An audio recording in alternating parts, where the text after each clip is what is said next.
نحمده ونصلي على رسوله الكريم اما بعد فاعوذ بالله من الشيطان الرجيم بسم الله الرحمن الرحيم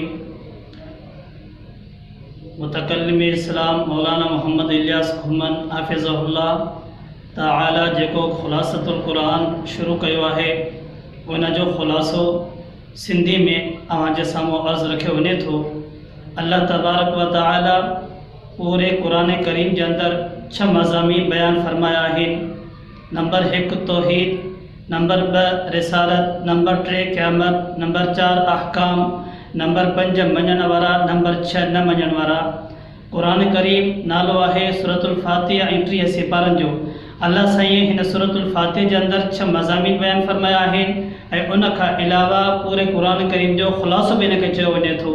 قرآن کریم کے اندر جے 6 مضامین ذکر کیا گیا ہیں وہ متوجہ ساموں عرض رکھیا: توحید، رسالت، قیامت، احکام، منجن وارا، نہ منجن وارا. اللہ سے قرآن کریم میں سورۃ الفاتحہ میں جے کو ام الکتاب بھی چیو ونے تو یعنی قرآن کریم جو خلاصو ان میں اللہ سے پہری الحمدللہ رب العالمین الرحمن الرحیم کے اندر اللہ سے پنجی توحید کے ذکر فرمایو. مالک یوم الدین کے اندر اللہ سے قیامت کے احوال کے ذکر فرمایو. اور ان کا پو اللہ تعالی ایاک نعبد و ایاک نستعین میں احکامت جو ذکر فرمایو. اهدنا الصراط المستقیم صراط الذین انعمت علیہم. اللہ سے رسالت جو ذکر فرمایو. صراط الذین انعمت علیہم کے اندر اللہ سے منجن وارن جو ذکر فرمایو. غیر المغضوب علیہم ولا الضالین میں اللہ سے نہ منجن وارن جو ذکر فرمایو. جڏهं منجن وارن جو ذکر آیو تو اللہ سے صرف ہکڑو لفظ ہکڑو جملو استعمال فرمایو انعمت علیہم. جڏهं نہ منجن وارن جو ذکر آیو تو اللہ سے ب لفظ فرمایا غیر المغضوب علیہم ولا الضالین. مغضوب ۽ ضالین یہ ب قسم ہیں جيڪي نہ منجن وارا. ایک ضد اعنات جے کرے نہ منجدا ہیں ۽ ہکڑا وری اڑا ہوندا ہیں جيڪي لا علم جے کرے علم جی جہالت جے کرے علم نہ ہوجن جے جہالت جے کرے نہ منجدا ہیں. اللہ سے اساں کے نمینی کھا حفاظت میں رکھے. قرآن کریم جی پہریوں پارو سورۃ البقرہ. سورہ بقرہ کے بقرہ جی معنی ہوندی ہے گؤں. ہن سورۃ الفاتحہ کے اندر خصوصاً ان کے قصے کے ذکر کیو ہے گؤں جے ان جے کرے ان جو نالو بقرہ رکھیو ویو ہے. اللہ سے ان سورۃ الفاتحہ کے اندر اللہ سے ان سورۃ البقرہ کے اندر چند شین جو ذکر فرمایا ہے. ان میں سب کا پہری الف لام میم حروف مقطعات ان میں فصاحت ۽ بلاغت جو ذکر ہے. عربن کے چیلنج مقصود ہے تو اواں فصیح ۽ بلیغ آہو ان جڑو کلام ॾेखारियो त सही. ऐं उन खां पोइ अल्लाह तबारक व ताला जेको सो मुमिनीन जो ज़िक्र फरमायो कि मुमिनीन उहे हूंदा आहिनि.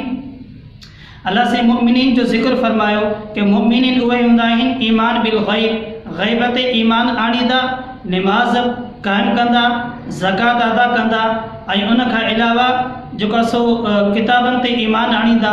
जेके 4 किताब आहिनि उन ते ईमान आणींदा ऐं आख़िरत जी तस्दीक़ कंदा. अल्लाह से ईमान वारनि जी निशानियुनि खां पोइ मुनाफ़िक़नि जी निशानी खे बि बयानु फरमायो आहे. अल्लाह से फरमायो कि मुनाफ़िक़नि जी निशानियूं इहे आहिनि जो कूड़, धोखो ऐं जेको फिराड, फसाद, फितनो अहिड़े क़िस्म जूं हरकतूं कंदा आहिनि. इहे उहे माण्हू आहिनि जेके मुनाफ़िक़ आहिनि. अल्लाह से असांखे मुनाफ़िक़नि जी चालुनि खां बचाए. अल्लाह तबारक व ताला हिन क़ुरान करीम के अंदर गऊं जो ज़िक्र भी फरमायो आहे.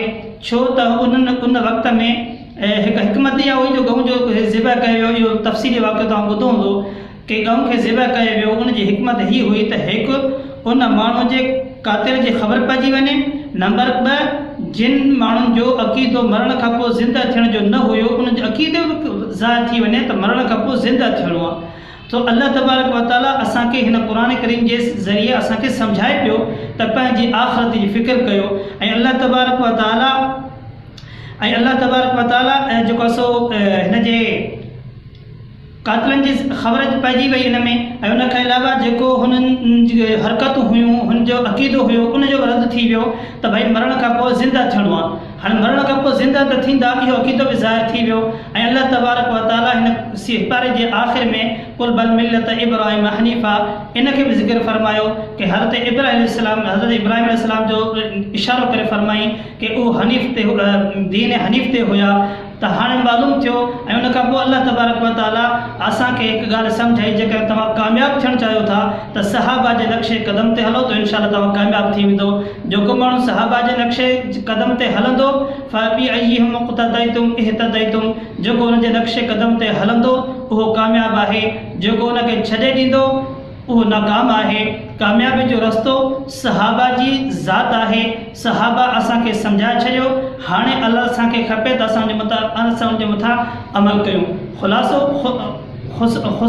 ख़ुलासो ही निकितो त पूरे हिन सिपारे जे अंदरि अल्लाह साईं जेको असांखे चंद ॻाल्हियूं सम्झायूं आहिनि, हज़रत आदम अलैहिस्सलाम जो ख़िलाफ़त बि सम्झाई, सहाबा जी ईमान जी मिसाल बि सम्झाई ऐं उनखे अलावा मरण खां पोइ ज़िंदा थियण जो अक़ीदो बि सम्झायो ऐं सूरतुल फातिह जे अंदरि अल्लाह साईं पूरे क़ुरान करीम जो ख़ुलासो बि सम्झायो। हाणे असांजे मथां आहे त असां हिन जे मथां अमल कयूं। अल्लाह तबारक व ताला मूंखे अव्हांखे हिन जे मथां अमल करण जी तौफ़ीक़